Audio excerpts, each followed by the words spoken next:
Con base en la siguiente información, conteste las preguntas 3 y 4.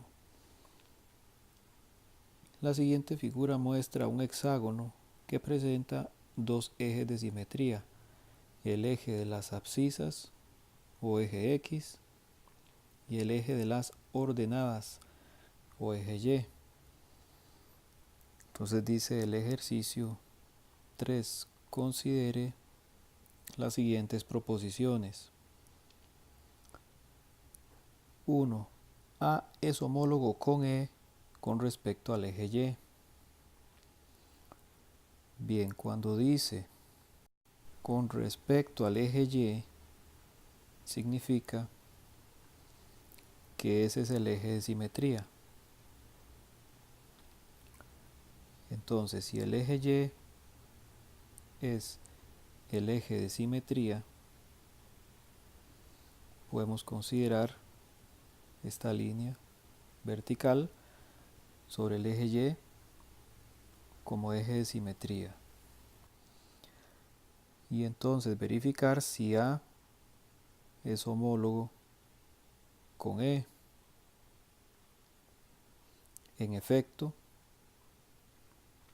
A es homólogo con E porque A está a 2 unidades del eje de simetría y E también está a 2 unidades del eje de simetría, son puntos homólogos simétricos.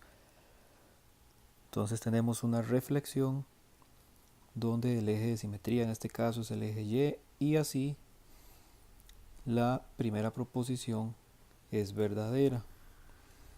Dice la segunda proposición que C es homólogo con F respecto del eje X.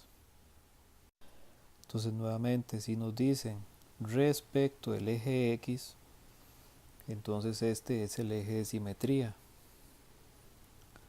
Podemos dibujar una línea sobre el eje X